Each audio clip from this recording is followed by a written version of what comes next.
Thousands of Palestinians flee from eastern Khan Yunis following an Israeli evacuation order, heightening suffering according to the UN.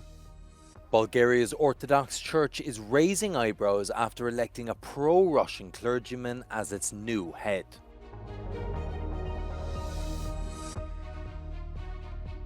UK election shifts into high gear as final days loom. The European Commission has given the green light to Lufthansa to acquire a stake in Italian airline ITA Airways.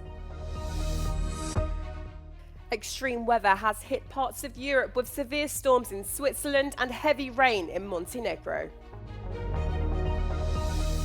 What a huge opportunity. With Labour tipped to enter government, the UK's general election could spell the end of Rishi Sunak and the Conservatives' controversial plan to deport asylum seekers to Rwanda.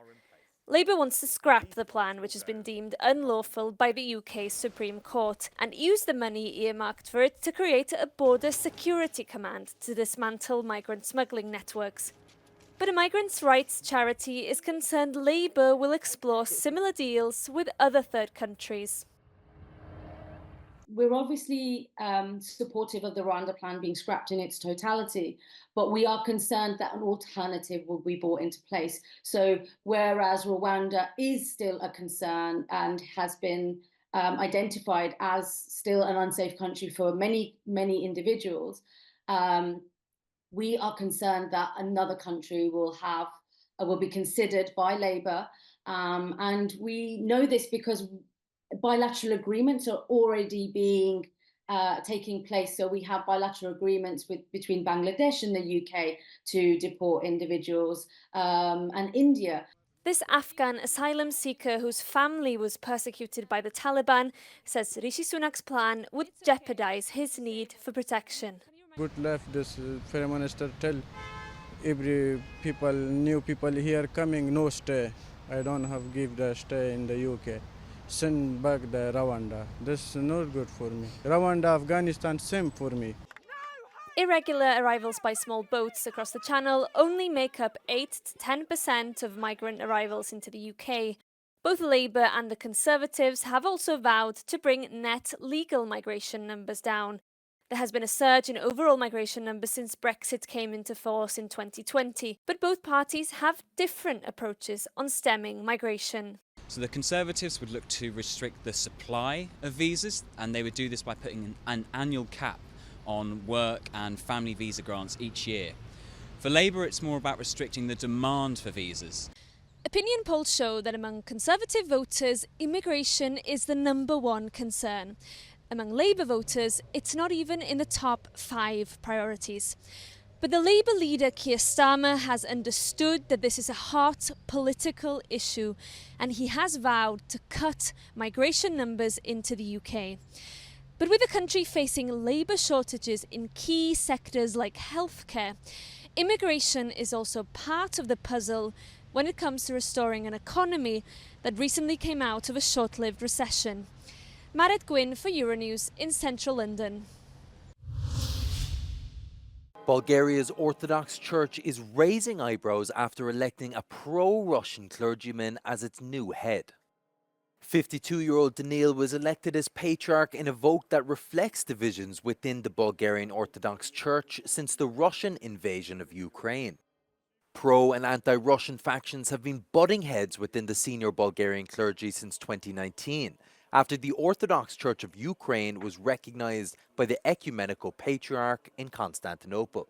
Unlike his predecessor, Daniil has taken the side of the Moscow Patriarchy in its dispute with the Ecumenical Patriarch over the independence of Ukraine's Orthodox Church.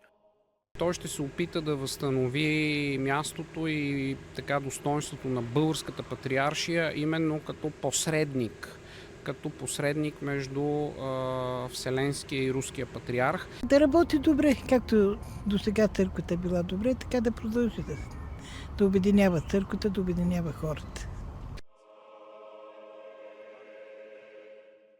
The Ecumenical Patriarch is regarded as the representative and spiritual leader of Eastern Orthodox Christians worldwide. His move formalized the split of the Orthodox Church in Ukraine from the Russian Church. However, Russian and most other Orthodox patriarchs refused to accept this. Volodymyr Zelensky has said that Ukraine's relationship with Hungary will be completely different after the Prime Minister, Viktor Orbán, made his first visit since Russia's full-scale invasion.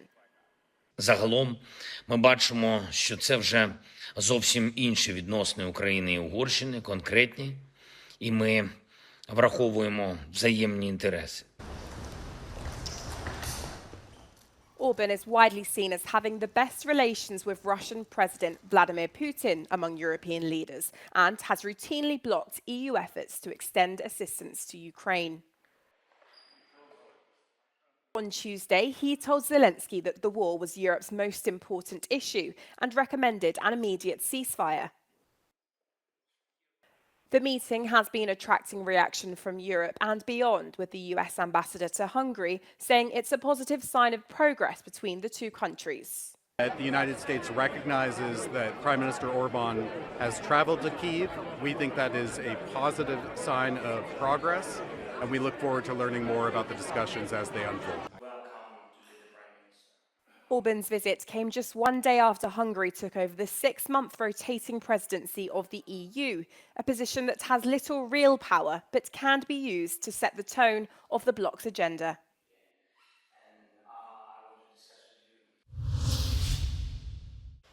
With about 10,000 athletes parading on more than 90 boats along Paris's 6-kilometer River Seine, French river police have been training on the city's river ahead of the Olympic Games opening ceremony later this month. About 220,000 invited spectators are expected to fill the upper tiers of the river's banks, and another 100,000 paying spectators will watch from the lower riverside around the Trocadero Plaza. A large police operation is planned for the event. Nous sommes particulièrement fiers de pouvoir assurer la sécurisation sur le fleuve des Jeux Olympiques 2024 de Paris.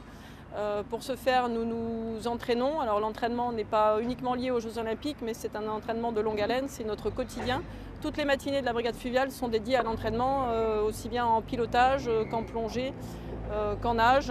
Et voilà, tout ça pour être au mieux pour cette cérémonie d'ouverture qui se tiendra sur la Seine et ensuite pour les épreuves nautiques que nous sécuriserons.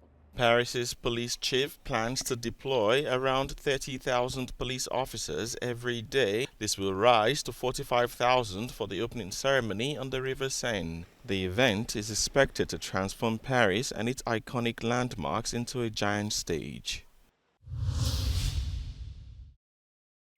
At least 3 people have died and more are missing after a fishing boat with 17 crew members on board capsized off the coast of Portugal on Wednesday, according to the Portuguese Maritime Authority.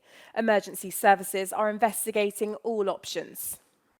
A agitação marítima não era assim considerável. De qualquer forma, a proximidade da costa tem algum significado, pode ter havido ali também alguma influência naturalmente do mar, mas é algo que naturalmente depois vamos apurar a sede de inquérito. Local media say 2 people suffered serious injuries. The president of Kosovo has been dancing in the rain to celebrate US Independence Day this week.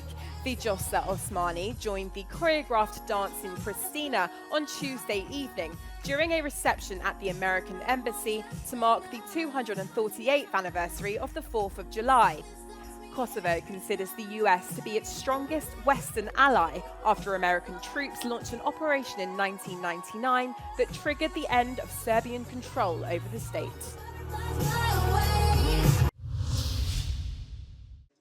The United Kingdom's 2 major political parties have presented their last-ditch messages to voters as their campaigns for the general election winds up. Although the Labour Party is poised to win at Thursday's ballot box, party leader Keir Starmer urged supporters in Hucknall to not be complacent. And forget the polls. You all know in constituencies like this, every single vote counts. And we have to work our way through till 10 o'clock on Thursday evening, making the case that if you want change, you have to vote for it. For what you're doing. On the campaign trail in Oxfordshire, the Prime Minister since 2022 and Conservative Party leader Rishi Sunak reiterated that the race is not over. Secondary care, because obviously we want to make sure everyone can vote, because this is an important election, and in spite of what some people want others to believe, that it's all a foregone conclusion, every vote matters. Millions of Britons will head to the ballot box this week, electing 650 lawmakers and a new government. Conservatives are widely expected to lose to the main opposition party, the centre-left Labor, after 14 years of power. But the race is not over. Key battleground districts include the Red Wall, an industrial area in central and northern England historically held by Labor but won by the Conservatives 5 years ago. Experts believe growing angst with the Tories suggests it could be won back. Like resources, there's money, just run down basically. Shops are all closed. All the druggy people, it's ridiculous apparently. Yeah. It's not safe to walk around no more. The Liberal Democrats, Green Party and Nigel Farage's Conservative Reform also aim to sweep up votes on Thursday. And although many experts expect a low turnout, this election could bring about change the UK has not seen in decades. At least one person has been killed and another wounded during a stabbing at a shopping mall in northern Israel. Israeli police declared the incident in Carmel a terrorist attack. Authorities did not provide details about the suspect, but said the attacker was killed by 2 soldiers who were at the scene. Tensions have soared in the region since Hamas's October the 7th attack ignited the war in Gaza.